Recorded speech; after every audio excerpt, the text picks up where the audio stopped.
Sex is the life force energy that runs through us all. Can you use sexual energy for your spiritual evolution? Or perhaps for emotional healing? Is it even possible? Clinical sexologist Dr. Martha Tara Lee will explore all these and more on Eros Evolution on Om Times Radio.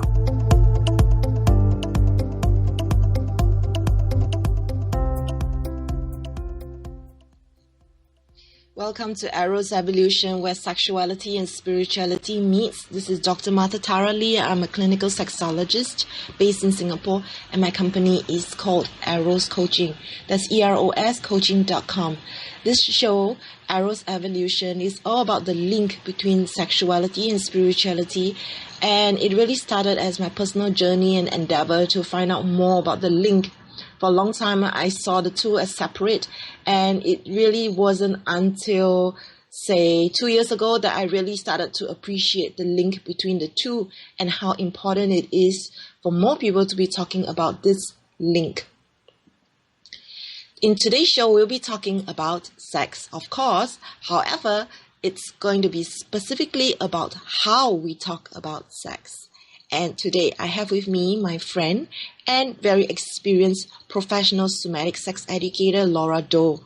Intimate communication, intimate connection through lovemaking can be one of the most pleasurable, fulfilling, and sacred experiences in adult life. But due to taboos, shame, and discomfort, many of us find it hard to speak about our needs, desires, and experience.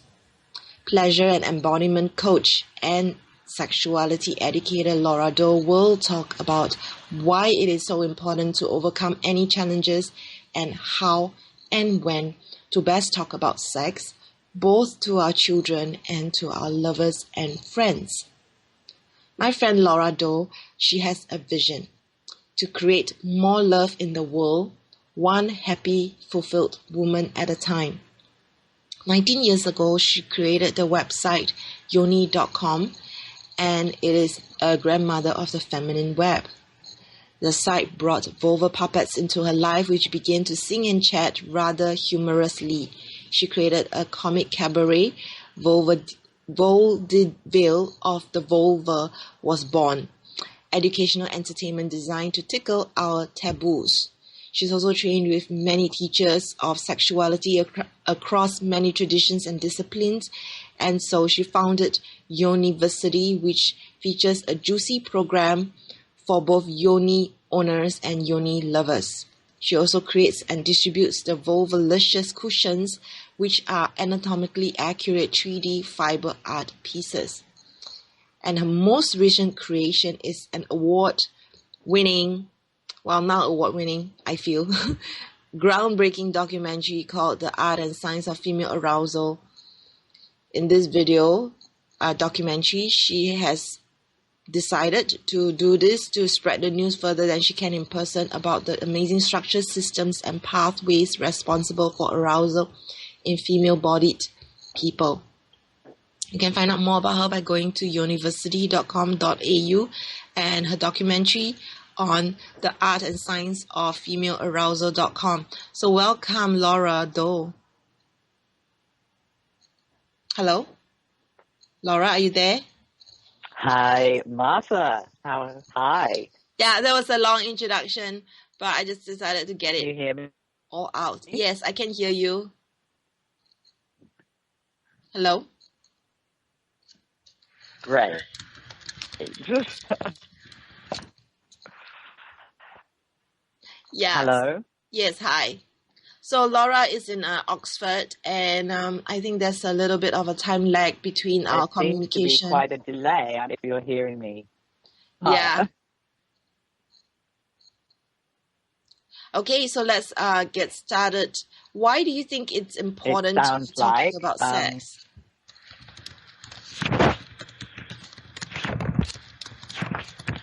Well, sex is something that, although we would love to have it be completely spontaneous and natural and something that we just know how to do and know how to interact with our partner with, the truth is that a lot of the time we are a little bit in the dark. We are very poorly educated around sexuality. Most of us have not had good sex education. Some of us have had no sex education. And it's really important that we are able to talk about what we like, what we don't like, what we wish for, to ask questions of our partner, to check in, to explore. And yet, unfortunately, this is something that most people find really hard. We have such a huge range of taboos and quite a lot of shame and embarrassment around sexuality. So talking about it is often not easy. I think that one of the really important things is that we are able to educate our children, so that this kind of cone of silence around sexuality is lifted. But first we have to educate ourselves so that we know what we're talking about and feel more confident about it. So I guess the next natural question would be, like you mentioned, even though we understand the importance of talking about sex, we don't really have sex education ourselves, and therefore we find it hard to talk to our children about it. So being a parent yourself, how would you suggest that parents go about seeking the sex education that they need?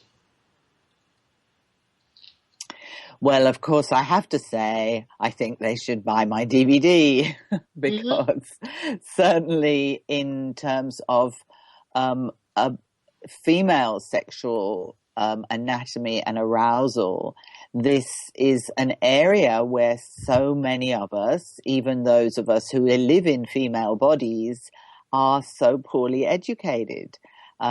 I have studied sexuality for many years, but a lot of the information that I've put into the DVD has only come to my awareness in the past 6 to 10 years. So although I had been doing the best I could, some of this information is really not been available to us until advances in scientific methodology has given us the possibility to really get clear what's happening in a woman's body. So that's one resource, and there are increasingly many more resources available. And I think one of the things parents can do is become more educated in general around sexuality, because the sad thing is that many children look to the internet for their education, and what they're finding there is not necessarily education, not necessarily valid education in terms of relating successfully with an intimate partner.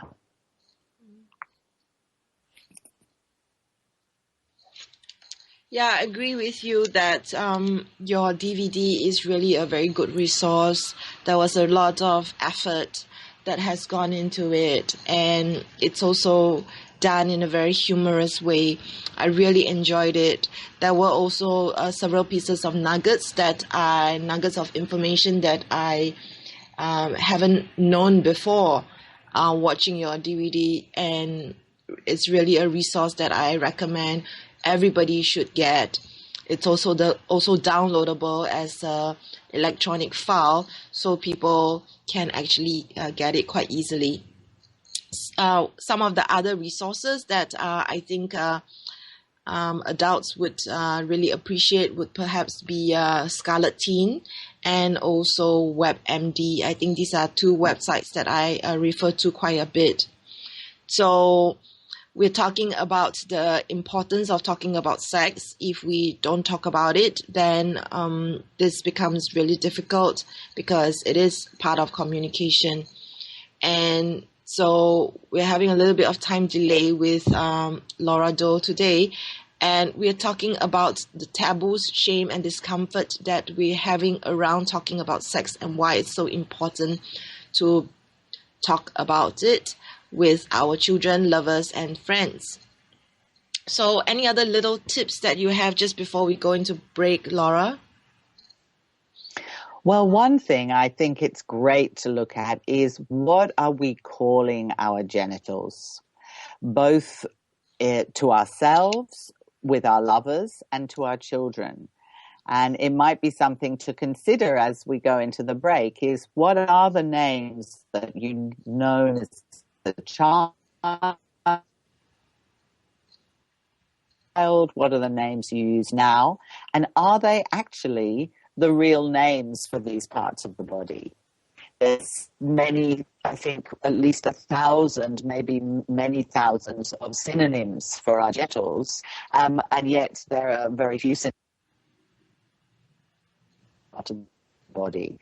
And that in itself tells us something about the difficulty in calling a spade, calling a vagina. Why do we have such a problem with that? What's so shameful about mentioning these parts of the body? And when we start to look at that and question ourselves, then I think things become at least bubble up to the surface. So we challenge that discomfort and see where did it come from and why am I carrying it? And then we can start to do something about it and actually see, if it is so bad to use these words and if we can become comfortable just by even practicing. We'll talk more about our genitals and the names we call them after this break. Vagina.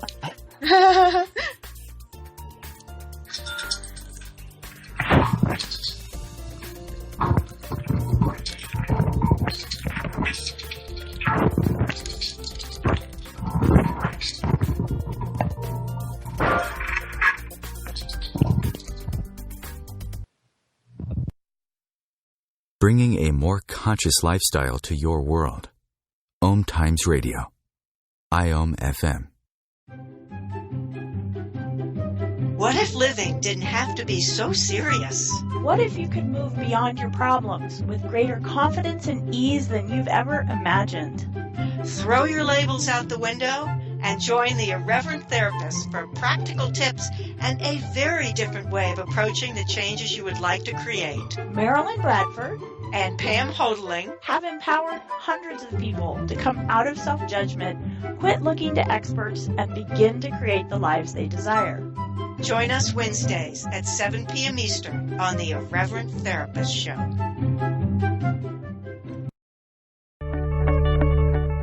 Do you have time to read that inspiring book or that blog post you've been meaning to get to? In your busy world, how do you improve yourself and keep your life going? I'm Lisa Kay, and my Between Heaven and Earth radio show can transform your life just by listening. Be uplifted with inspiring topics, positive stories, and ideas that really work. Between Heaven and Earth Radio is conscious living for your soul every Wednesday at 4 p.m. Eastern Time. Conscious media for conscious minds. Om Times.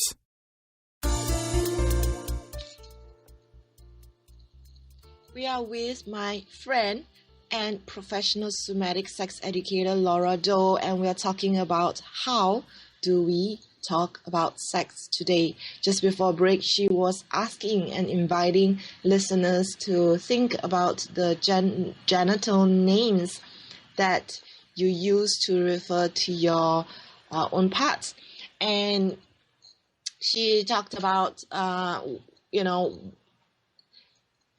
for parents, whether they are using pet names or synonyms, and whether it is easy for us to use the real names of our genitals. So calling a spade a spade. She asked whether we don't refer to the actual names because it's shameful or because we're embarrassed, we're shy, we don't know about it. And this is something that we can all think about. So do you have a name for your genitals? Or how do you refer or call your genitals? Some people are quite upset about certain words, like, for instance, pussy, cunt. And this can be very triggering for some people, and it doesn't necessarily have to be so. So, Laura, do you have anything to add to this piece? Well, I think it's great. What I suggest, particularly to parents, is as I mentioned, to actually use and if you use a very sweet name or a very respectful name, there still must be a question, I think, in a child's mind. Why does this part of my body have a different name, whereas my elbow is always called my elbow and it doesn't have any special pet name? My preferred name is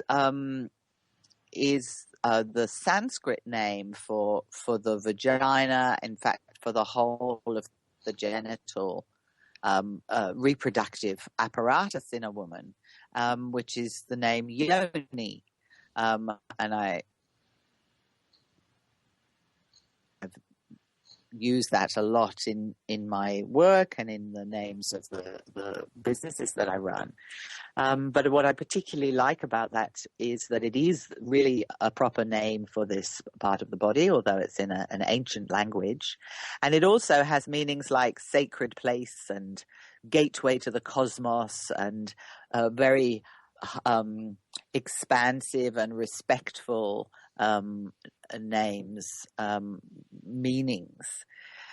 And I think we have an issue again with the names of genitals because they're used often in a very degrading way. It's why many people have issue with the word cunt, because it's been given such a bad, it's such a dismissive and derogatory term.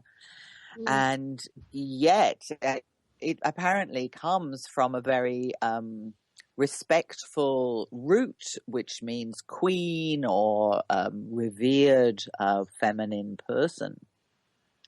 But these days we tend to use genital names as a put down, which doesn't help the general feeling of well-being and delight around that area of the body. This is how I really appreciate you explaining what yoni means to listeners.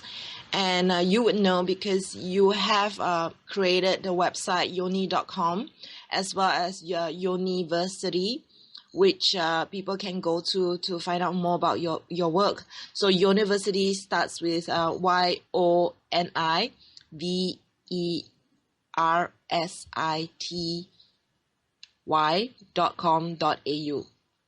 And you also have a show about it. So, building on my question about this using the proper names for our genitals, how about the importance of using the proper names for the different parts of our genitals? And female anatomy is quite complex. What do you have to add to that? Indeed, and when we start to get into the details of the different parts of the female genitalia, there's so much to explore. And one of the general words that we use for feminine genitalia is the vagina. A lot of people feel like when they say, "Oh, I'm speaking about a vagina," they feel like they're talking about the whole of the feminine genitals. But in fact, the vagina is just the internal part, and the correct name for the whole of the external part is the vulva. And then as we go into the details of the vulva, there are all sorts of different parts, all of which have their own particular delights, have their own eroticism, have their own issues potentially, and also have a huge range of variety. And this is another area where I think we feel shame, women and men, but both genders have a sense of shame about their genitals often because they feel like they're not the right size, or that there's then in some way not normal or not correct. And so many men and women have issues about their genitals, and a lot of that is because we so rarely see other people's genitals. There's very little imagery available. There's very little, apart from these days in pornography, where again we're getting a lot of mixed messages and sometimes incorrect messages. So the whole idea of understanding, learning about the variety, the totally natural variety in our genital makeup, the many beautiful different parts of our genital makeup, and just coming to accept the naturalness of our own unique makeup. It's like, we all have a face that's different from everybody else's face. In fact, most of us have genitals that are different from everybody else's. There's no right way of looking in the genital area, and the natural variety is part of the beauty. Well said. So one of the things that yes. Yeah, one of the things that's coming up for me as you begin to talk about how we don't look at other people's genitals, and we think that our sizes of our genitals might be strange or abnormal, is to look at images online of people who have these parts. So if you Google, I think, images of penises, you'll be able to find, and there are actually body image websites that have created them. There are certainly exhibitions of vulvas that have been out in the media, as well as videos. So I think listeners can Google more about this. So I'd like to ask, yes, as we move on from this, what and when do you think parents need to say to your kids about sex? So, like, when does sex talk really take place, or should take place for kids? Well, I think there's a few important things in that question. I believe that education around sexuality from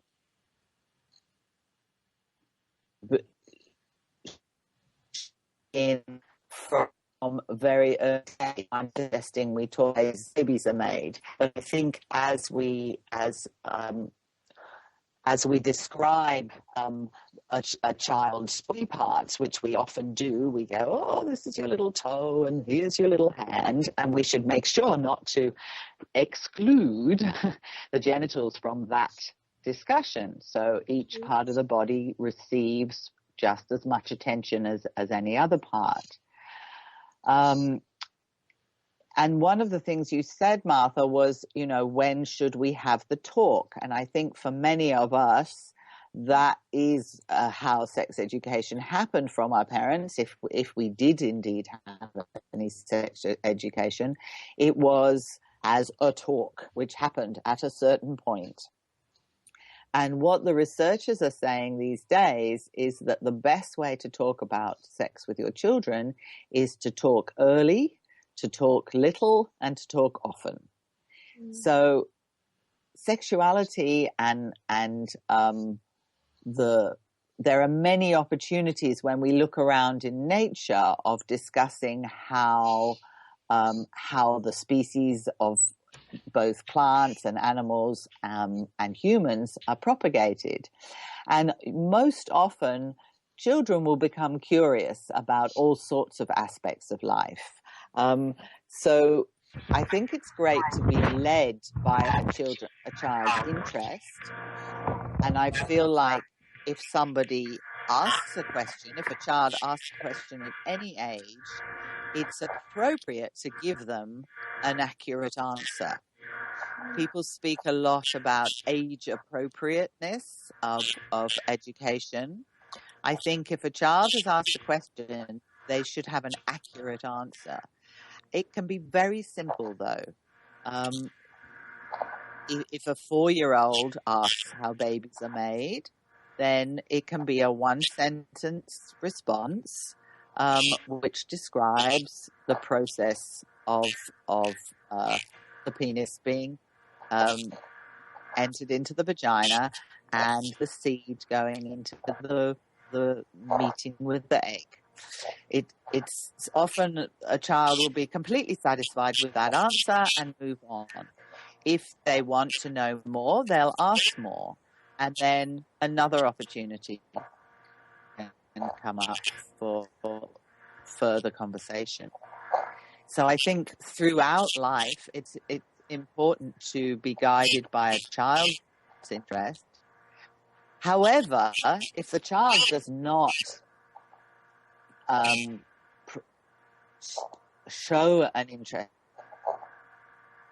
in this topic, it's quite important that by at least before the age of 10, have brought this up themselves, have found an opportunity to watch a video about animals in the wild, or notice situations with pets or farm animals where one can actually have a discussion and start the ball rolling, in terms of just keeping your child informed about how babies are made.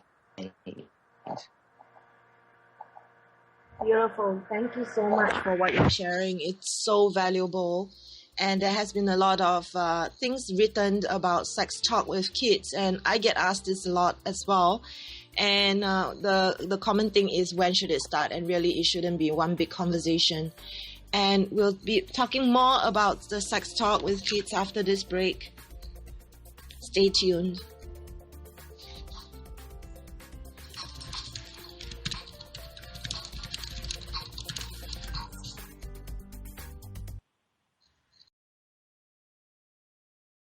A conscious lifestyle for a mindful life. Om Times Radio. IOM FM. Hello, I'm Sandy Sedgbeer, host of the Inspired Parenting radio show, where every week we bring you empowering information from the diverse fields of conscious parenting, education, neuroscience, consciousness, health, and metaphysics to support you in nurturing the best in your children.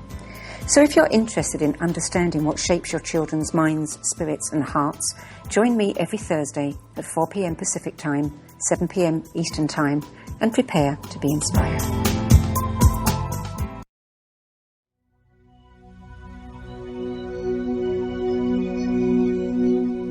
Hi, this is Julie Geigel. I'm Maggie Chula. And I'm Catherine Glass. And we're the Psychic Angel Channelers. Join us every week here on Om Times Radio for Angel Talk Tuesday at 10 a.m. Eastern Time. The angels have heard your call and are here to help. Are you ready to receive?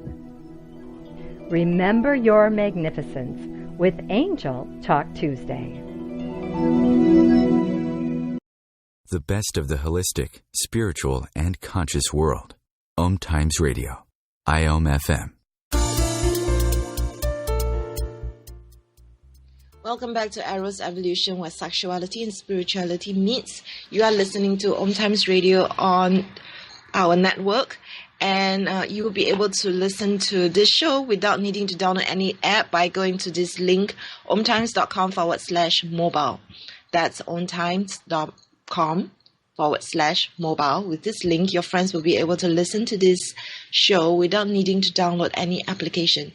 It is real time, and we have different shows on Om Times Radio Network, and usually it's about things relating to spirituality, including sacred business, so on and so forth. We are with my friend and somatic sex educator, Laura-Doe, and we're talking about how do we talk about sex. Just before break, she was giving some very good advice, which I would like to summarize. She was talking about how instead of thinking of sex as this one big talk, really the best way to talk about it based on what researchers are saying and also what she believes is what we could be doing is to talk about sex early, little, and often. Also to talk about each part of the body with the same attention as we do the other parts. When we get asked questions, to be accurate, to use age-appropriate information, and to be guided by the child's interest. If the child doesn't bring it up and shows no interest before the age of 10, try to bring it up by, for instance, listening, watching some video of animals in the animal world and start the ball rolling by talking about how babies are made. And so this is what I got from Laura, which is all very good advice and suggestions.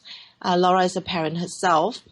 And is there anything else, Laura, that you would like to contribute to this conversation about what parents need to say to their children about sex before we move on to something else?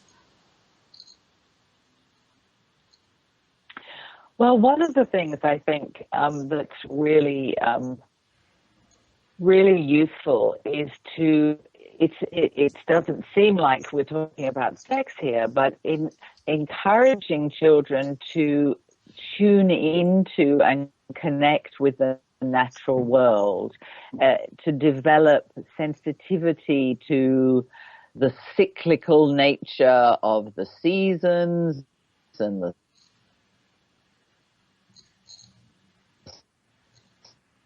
cycles of the earth and the moon and the sun, allows children to start to develop the sensitivities that will help them as they come into interacting with partners and developing a sensitivity to the nuances of that. Mm. So connecting with the natural world and the weather,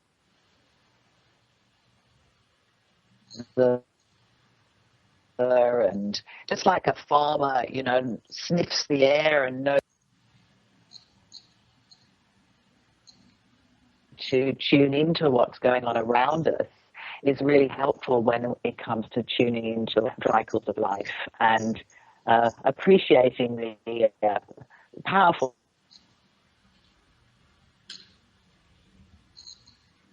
and somewhat unpredictable nature of the feminine is as a valuable lesson, I think, which stands us in good stead in later life. So those sorts of, and also connection with bodies and respect for their body. I think a lot of what's important for young people is just to feel comfortable in their skin and to feel appreciative of these glorious bodies, being and happy for pleasure of whatever nature.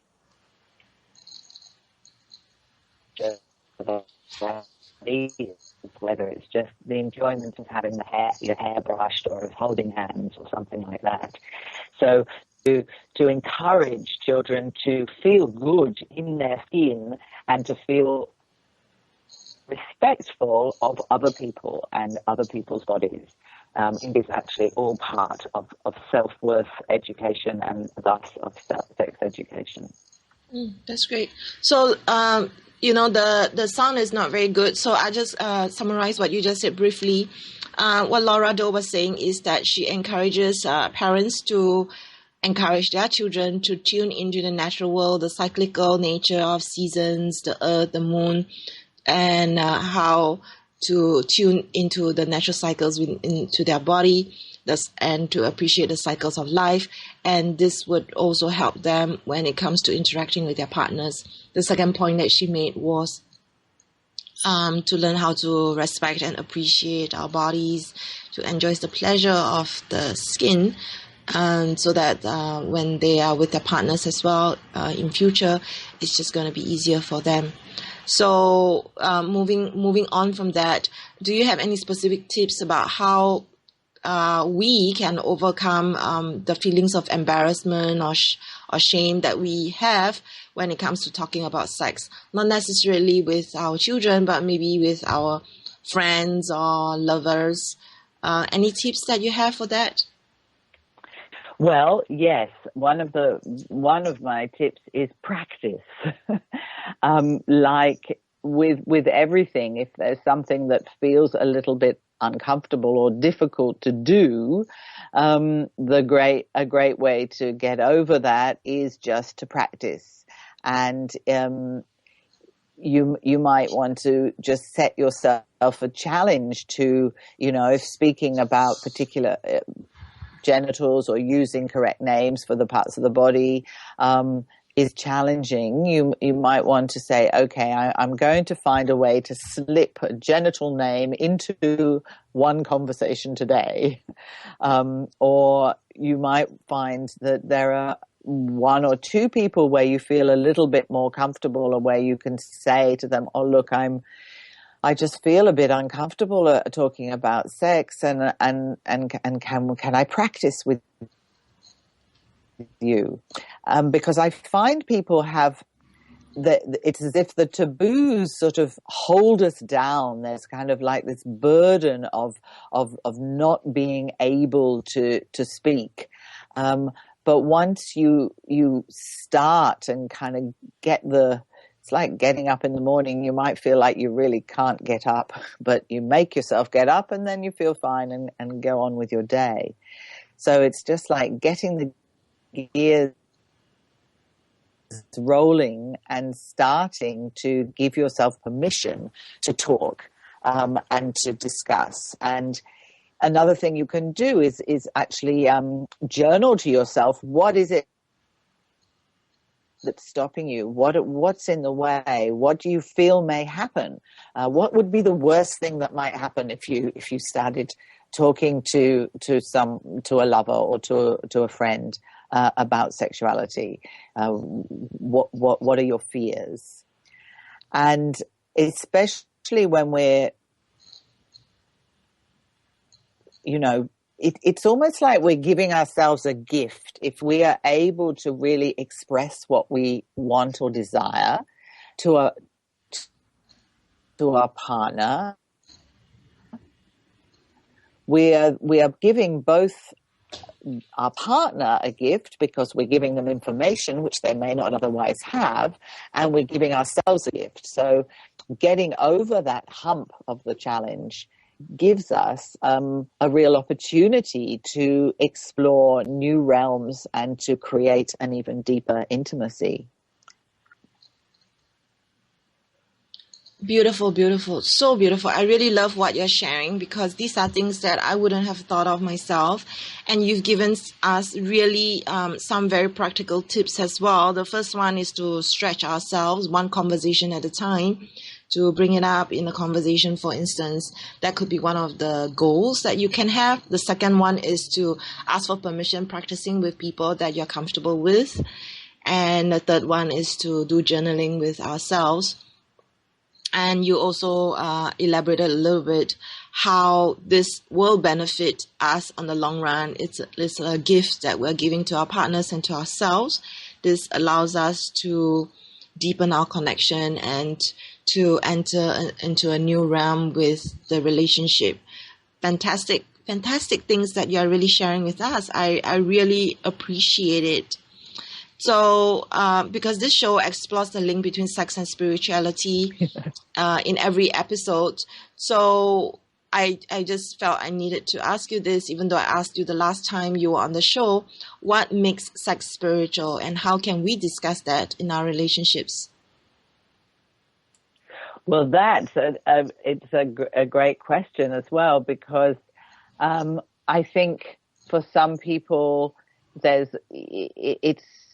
it's difficult necessarily to explore the spiritual nature of sexuality, or to get clear on how spiritual sexuality is. So that in and of itself to have with a partner is a glorious one. We tend to make a lot of assumptions about what the meaning, what sex is about, and what is good about it. So another suggestion, and I'll get to the answer to your question in a moment, but another suggestion would be to bite the bullet and say, I want to have a conversation with you about what sex is for you. What's important about it for you? How does it make you feel? What do you receive from it? And that can open a whole doorway to a deeper understanding, both of your own experience and of your partner's. But another part of that you could include, why is sex spiritual for you, and why is that? And I think for me, sex is spiritual because it for a number of reasons. One is that if I'm making love with a partner, then we are connecting both with our bodies and with flow of energy between us. And in our lovemaking, we're connecting, it seems, with much more than we're becoming more than the sum of our two bodies. We're becoming a union. We're becoming making one that is greater than the two of us in isolation. So we're generating energy and we're raising our vibration. I mean, not all sex maybe feels exactly like that, but I think when there's consensual sex and each person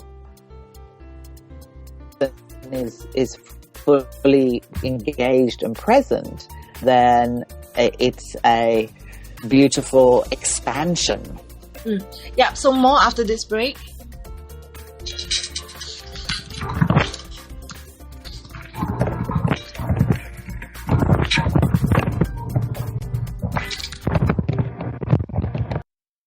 The cutting edge of conscious radio. Om Times Radio. IOM FM.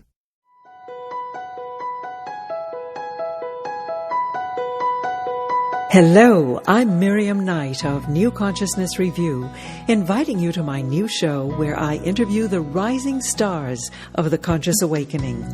We'll explore the many faces of consciousness and action and intriguing perspectives on life, the universe, and everything in between. Join us each Wednesday at 2 p.m. Eastern on the Rising Stars Show. Matt Connerton here. Join Jen Coffey and I twice a week for Matt Connerton Unleashed, a political talk show that's a little different than what you're used to. No liberal or conservative agenda here, just an honest dialogue about truth and how things really work in the world of politics. Matt Connerton Unleashed, every Tuesday and Thursday night at 11 p.m. Eastern on Om Times Radio. The future of Internet radio is here. Om Times Radio. IOM FM.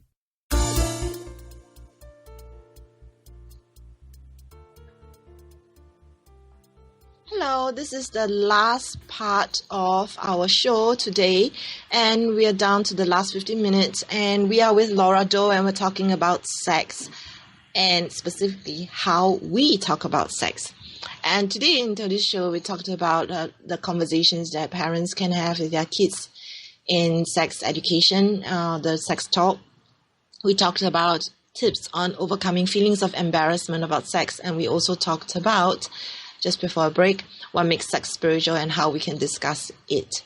I was kind of engrossed with the conversation that I didn't really realize the break was coming up on us. And so I just wanted to summarize a little bit what Laura-Doe was saying. She was very good in actually talking about how we can just simply have a conversation with our partners on what they feel is important about sex, so as to better understand our partners, and then moving the conversation to why they think sex might be spiritual for them. For her, she talks about how during sex, she feels it's more than the sum of two bodies. This sense of union feels like it's much bigger than just two people coming together. She talks about how in some experiences, it feels like it's a generation of energy and the raising of vibration. So I really appreciate what she's sharing on today's show so far. You can read more about Laura by going to her website, yoniversity.com.au, and also her other website, yoni.com. She has a comic cabaret called Vaudeville of the Vulva, and it actually talks about the vulva, of course, but in an educational and entertaining way to tickle at our taboos. She's trained with many doctors, teachers of sexuality, and she has a juicy program for yoni owners and yoni lovers. She also has a cushion that she has called Vulvalicious Cushions, which produces anatomically accurate 3D fiber art pieces. And her latest work is this groundbreaking documentary, The Art and Science of Female Arousal, where you could get a copy of it by going to this website, The Art and Science of Female Arousal.com. It's a long name, but it works. And previously, she was on this show, and the title of the show was also called The Art and Science of Female Arousal. So you really want to listen to that show because she goes into quite a bit of depth about the female anatomy and about the DVD that she's just come up with. I've watched it and I really, really love it. I really recommend it. This is a resource that is invaluable. She does it in a funny, tasteful, educational way, all in one. And you're going to really get a lot of value from watching that DVD. So I highly, highly recommend it. So just as we coming towards the end of the show, I just really wanted to ask Laura-Doe, how does your show, Vaudeville of the Vulva, help people to talk about sex? What has been some of the feedback that you get from your show? Well, it's designed really to get people to laugh a little at all of this discomfort that we've been discussing, because humor is such a great way to release tension. And the problem with our embarrassment and our discomfort is that it makes us stressed and tense. So Vaudeville of the Vulva is a comic look at all of these issues that we have, and it attempts to, with music and with humor, and with funny characters, to just lift the lid really on this whole cone of silence. And what I've found people have said, both about the show and other things that I do, but particularly about the show, is that they've gone home and suddenly the door has been opened and the conversations can start, and there's a permission. It's as if the show and the laughter gives us permission to discuss this. And what I find is when that happens, then there's almost a tangible lightening in the space, in the theater, or if I'm doing it in a smaller venue, everybody just sort of relaxes. Oh my God, it's okay. We can discuss this area that has been so restricted. And I've had feedback after shows. One woman said, I went home with my friend and we had the most intimate conversation that I have ever had with her. And it's really just opened a door for me to realize I can discuss this with people and have value from that, and feel more relaxed and easy around this topic, which is so crucial really to my well-being within my relationships. That's really, really awesome. Really, really good work. Thank you. It's amazing. You're right. Laughter does help a lot with breaking the ice and about this topic. And I do talk about sex in quite a funny, lighthearted way with my clients. And it really helps them because, it's funny because we see ourselves in it. And that's how we relate with why it's so funny, because it's true. A lot of it is true. Yes, that's right. So what are your future plans with this show? Like, I know you travel quite a bit. You're based in Australia and you go to Bali, and right now, as we speak, you are in Oxford. You travel quite a lot, really. So what are your plans? Well, one of the things I'm hoping to do while I'm here in Oxford is actually do a bit more creative writing and develop maybe not entirely a new show, but new material to add to the whole vaudeville repertoire. And I'm hoping that once the DVD gets out, because the DVD itself, as you know, Martha, has sections, small snippets from the show, and I think that I'm hoping that there'll be more interest in that particular aspect of what I do, because it is a very light-hearted way to bring this topic to light, and also to inform. There's a lot more information that comes out through the characters of the show. So it's a great it's a great way to get into the topics and to start for me to show people that, there's more information to be found here. And, you may like to look a little further than what you thought you knew, because we do have, we have very limited information there. It's becoming more widely spread. Yeah, your work is just so valuable, so good. You're really passionate about what you do. Any other future plans besides what you just shared? Two instruments. Yeah. Any other future plans that you have? The DVD promotion is really a very big piece. I'm wanting to get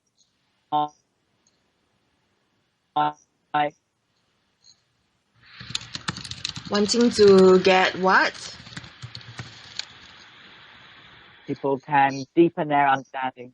Online courses. I'm developing online courses so that people can work with me online and deepen their understanding of the material around arousal and sexuality.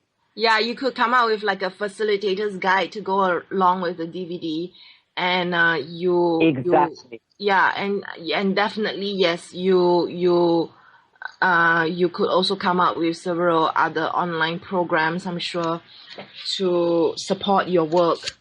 So thank you so much, Laura-Doe, for coming onto today's show. And like I mentioned just now, you can check out her website, yoni.com, university.com.au, the art and science of female arousal.com. And next week, I have a different guest, and we're going to be talking about bringing sex positivity to Poland. So this friend of mine, she's also a graduate from the Institute for Advanced Study of Human Sexuality, and She actually founded the Sex Positive Institute in Poland. She's a sex positive activist, advocate, and educator. And for the last 7 years, she's worked with NGOs dealing with creating equal opportunities for gender and sexual diversities, representants, people at risk of sexual exclusion, and also the promotion of mental, physical, sexual, and productive health. Her specialization is in consciousness rising and with expertise in gender and sexual diversities. And so you want to tune in next week to listen to more about sexual positivity and the movement that's happening in Poland. And this is really quite unusual in Europe, especially since it's predominantly Christian Catholic. So this is a very interesting conversation that we're bringing to Eros Evolution. Eros Evolution is where sexuality and spirituality meets, and this has been Dr. Martha Tara Lee. I'm a clinical sexologist based in Singapore. I'm Singaporean Chinese, and I'm talking about the link between the two because this is something that will help with our evolution. How can we use our sexuality to help us to evolve into more aware and conscious individuals so that together we can make a difference in the world that we live in. Together we can change the world. So tune in to Eros Evolution next week and be sure to follow me on all the different social channels that I'm on, especially Eros Evolution on Facebook. You can also have access to all our different shows by just doing a Google Eros Evolution at a glance. This is where I put up all the shows that I have done, and you'll be able to find Laura-Doe's previous show as well. So keep tuning in to Om Times Radio Network where all the best shows are happening. Till then, bye.